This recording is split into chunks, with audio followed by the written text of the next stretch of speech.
Assalamualaikum warahmatullahi wabarakatuh. Selamat pagi, salam sejahtera untuk kita semua, anak-anakku sekalian, calon siswa baru kelas 10 atau mantan anak SMP yang akan memasuki jenjang SMA ya. Jadi pertama-tama kita panjatkan puji syukur kepada Allah Subhanahu wa taala yang telah memberi kita rahmat berkat senantiasa sehingga kita berada di sini dalam keadaan sehat. Di luar sana sangatlah kacau masalah kesehatan. Jadi alhamdulillah di kampung kita, di tempat kita dalam keadaan sehat walafiat sehingga mampu melaksanakan MPLS atau masa pengenalan lingkungan sekolah secara tatap muka atau luring. Luar kedua kalinya sholawat serta salam tak lupa kita aturkan kepada junjungan kita Nabi Muhammad SAW yang kita nantikan syafaatnya ya Allah sebagai umat muslim. Kemudian yang pertama, yang Gubernur Maluku Utara, Kepala Dinas Pendidikan Provinsi Maluku Utara, Bapak Imam Mahdi Hasan, Ibu Faripala itu SPD, MM, sekarang menjadi Kepala Sekolah di SMA Negeri 3. Kesempatan pagi akan menyampaikan materi yang berada dalam atau schedule kalian, yaitu pengenalan kurikulum. Karena saya sampai sekarang masih ditunjuk sebagai Wakasek Kurikulum atau Wakil Kepala Sekolah bagian kurikulum. Kesempatan ini saya akan menyampaikan materi kurikulum. Namun sebelum saya memperkenalkan diri, tentunya kalian sebagian besar masih belum mengerti atau mengenal saya. Karena fungsinya MPLS adalah salah satunya untuk mengenal seluruh warga yang ada di sekolah. Termasuk nomor satu itu guru. Kalau nama sekolah pasti hafal. Kalau nama guru nggak hafal, hukumannya nomor satu. Kalau sama saya tanya nama gurunya tidak hafal, hukumannya nomor satu, paling berat. Jadi nama saya Ahmad Faiz SPD, kelahiran dari Demak ya. Demak itu ada di Jawa Tengah. Sekarang bertugas di SMA Negeri 3 Pulau Taliabu, Provinsi Maluku Utara. Letaknya ada di Gela. Kalau ada yang bilang SMA Gela, tidak salah juga. Tapi yang paling tepat kalau dicari di administrasi adanya SMA Negeri 3 Pulau Taliabu. Nah, karena rumah saya dekat, nanti pun akan saya mengajar di kelas juga. Nanti kita lanjutkan kenalannya di dalam kelas. Sekarang saya akan memperkenalkan materi kurikulum. Apa itu kurikulum? Kurikulum tidak lain bukan adalah apa yang akan kalian lakukan, konsep apa yang akan kalian lakukan, pembelajaran apa yang akan kalian jalankan. Sekarang peran guru dikurangi. Peran kalian yang harus banyak atau yang harus aktif. Itulah konsep kurikulum 2013. Kalian harus aktif, guru hanya memfasilitasi, bukan guru ngajak sana, guru ngajak sini, guru nyuruh sana, guru sini. Kalian harus aktif, guru hanya memfasilitasi. Misal kalian butuh waktu, kita kasih waktu untuk di ruang luar kelas atau dalam kelas, nanti kalian belajar kelompok atau diskusi kelompok. Itu kalau kalian minta waktu untuk nongkrong di atas kebun, nah itu yang tidak dikasih, itu yang dilarang. Kalau kalian minta waktu untuk diskusi, minta waktu untuk belajar kelompok, guru sediakan waktu, tentunya dalam pengawasan ketika jam belajar. Kalau di luar kalian pengawasan orang tua. Nah itu kurikulum K13 garis besarnya.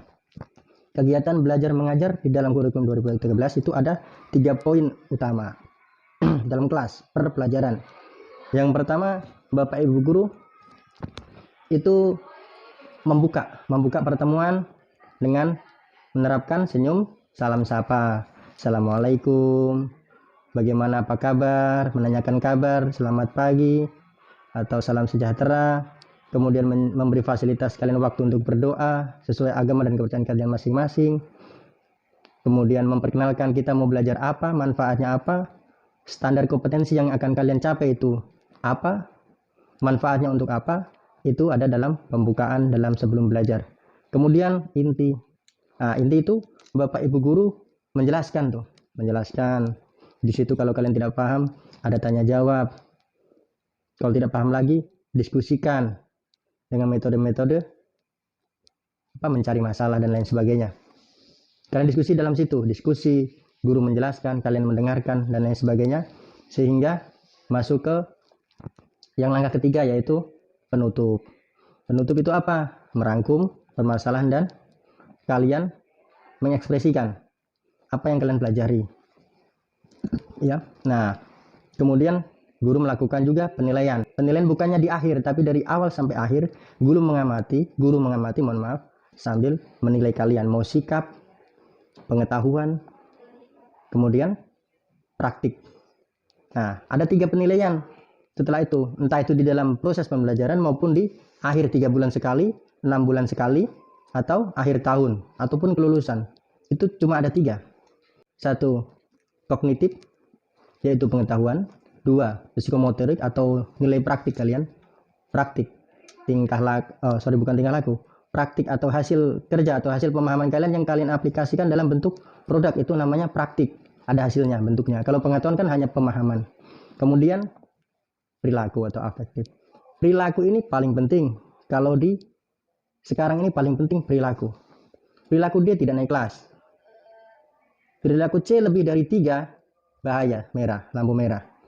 Jadi perilaku itu paling penting. Pertama, hormatin sama ibu guru.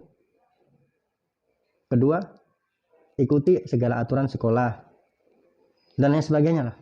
Pokoknya ketika kalian berperilaku sama teman, sama guru, ataupun sama orang tua di rumah, guru bisa amati dan bisa masukkan di nilai itu di rapor.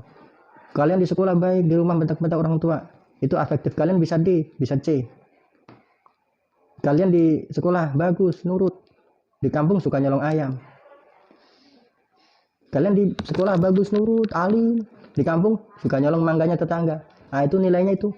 Guru yang melihat, mendengar, atau menyaksikan langsung, bahkan mungkin mangganya yang dicolong sendiri, itu bisa kasih kalian D langsung. Karena ketidakjujuran kalian masuk di penilaian perilaku atau afektif. Nah, itu kurikulum 2013 itu, ruang lingkupnya seperti itu. Saya tidak bisa terlalu rumit menjelaskan, kalian pelajari saja dan kalian ikuti saja apa yang diarahkan oleh Bapak Ibu guru sekalian. Mau tugas, menyepelekan tugas seperti yang mungkin kakak-kakak kelas kalian, sebagian ada yang masih menyepelekan tugas. Tugas itu adalah kepercayaan. Mau kamu dapat tugas dari mana, tidak urusan. Mau orang tua yang ajari, teman yang ajari, yang penting kalian berusaha. Mau hasilnya bagus, tidak bagus, benar, tidak benar, yang penting ada tugasnya, itu sudah dianggap bagus nilai perilakunya, masih menghormati guru. Kalau tugas tidak ada sama sekali, misal disuruh mengerjakan matematika 1 soal, tidak ada coretan sama sekali, berarti kamu tidak pernah mencoba dan menyepelekan. Nah, itu bisa C, bisa D, itu perilakunya. Nilai praktiknya pun akan kosong, atau nilai tugasnya akan kosong. Seperti itu, mudah. Yang penting nurut, intinya nurut. Kalian suruh tugas, ya bikin saja seadanya, sebisa kamu. Kalau mau bagus, minta bimbingan ke guru yang bersangkutan. Kalau ada yang masih kurang paham, ada yang masih kurang bisa dilatih, minta bimbingan dari kakak kelas atau guru yang bersangkutan. Kalau saya bahasa Indonesia biasanya suruh bikin video debat, video negosiasi, dan lain sebagainya. Nanti kalian bisa lihat di YouTube. Itu prakarya atau hasil karya kakak kelas kamu, video-video itu. Pak Guru rangkum di dalam akun sosial ya, nanti kalian bisa nonton. Nah, kemarin Pak Guru sempat upload, cuman sekarang belum sempat lagi yang tugas terbaru ini. Nanti kalian bisa contoh mana yang bagus, mana tidak bagus. Jangan ikut yang tidak bagus. Tentunya ketika orang mengupload video itu untuk memberi pelajaran. Kalau tidak bagus jangan ditiru. Kalau yang bagus ikuti itu. Jadi,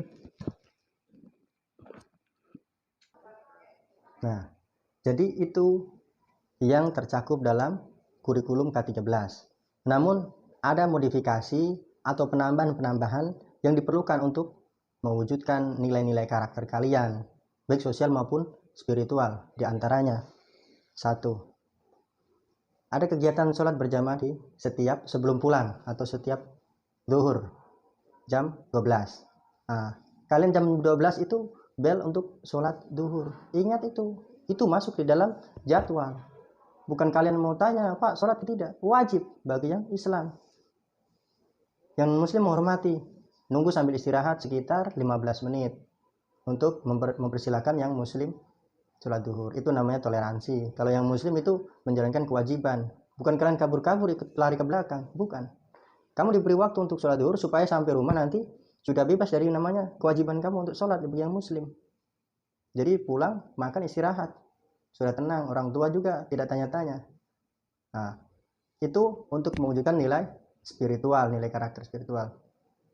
Untuk meningkatkan kebiasaan baik yang lain mungkin apa? Ada Jumat religi, Muslim maupun non-Muslim. Yang non-Muslim di satu tempat untuk berdoa bersama. Yang muslim juga untuk melakukan apa bahasanya, kajian-kajian atau tausiah ya.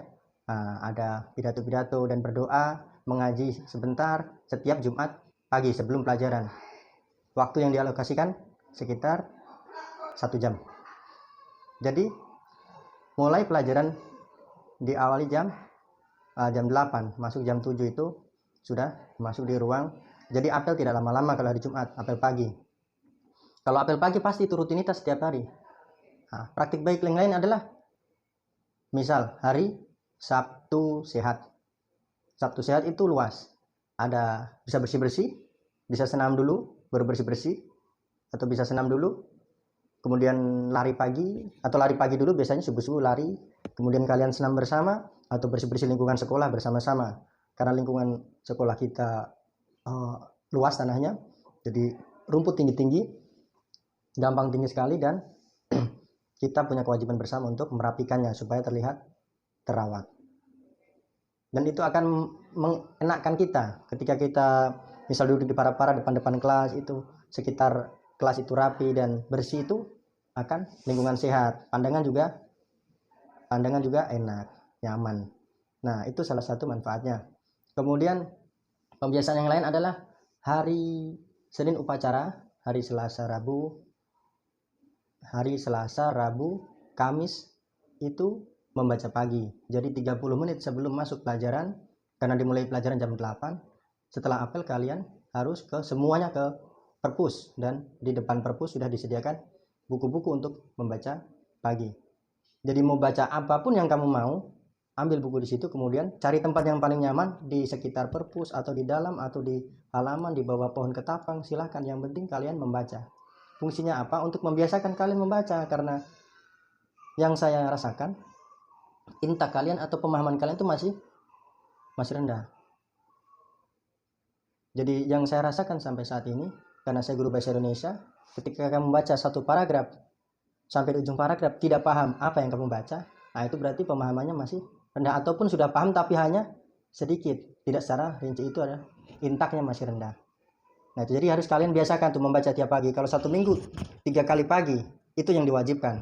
Selain itu kan membaca pelajaran, membaca dan di rumah. Nah, kalian mungkin akan biasa, akan meningkatkan intak kalian. Oke. Nah, itu pembiasaan baik. Karena apa? Nah, nanti di dalamnya juga ada organisasi olahraga, OSIS, dihidupkan organisasi olahraga, dan ada ekstra komputer. Kenapa? Karena teknologi di sini lemah. Karena alhamdulillah sekolah kita nanti akan dapat laptop yang lumayan banyak. Nanti kita manfaatkan untuk ekstra komputer. 1 orang pegang 1 tentunya ya. Dan siswanya pun akan dibatasi.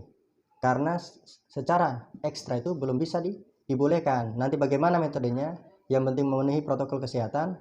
Nah, itu akan kami laksanakan, entah itu ekstra tapi terbatas, 5 orang atau berapa orang. Yang penting kalian sedikit-sedikit mendapatkan atau manfaat daripada bantuan yang masuk. Nah, mungkin itu karena kalian perlu pahami iptek itu penting, tapi iman dan takwa lebih penting. Karena iman dan takwa itu harus didahulukan sebelum kalian menerima iptek, ilmu pengetahuan dan teknologi. Mungkin kalian nanti pendidikan setelah SMA akan di perguruan tinggi di kota, ketemu internet lancar, pegang laptop hari-hari, tapi lupa segala-galanya. Mama kamu marah di HP, kamu posting. Teman kamu yang sedang tidak berbusana, kamu posting. Nah, itu namanya dia paham iptek secara cepat, tapi iman dan takwanya tidak ada. Nah, itu contohnya, contoh kecil saja. Yang tidak pantas diposting, akhirnya hanya menjadi sampah saja di sosial media. Itu salah satu. Sebelum saya mengakhiri ini, saya ucapkan selamat datang di SMA Negeri 3 Pulau Taliabu. Semoga kalian betah dan menyelesaikan pendidikan tingkat SMA di sini sukses dan membanggakan Bapak Ibu guru serta kedua orang tua kalian. Mungkin itu saja.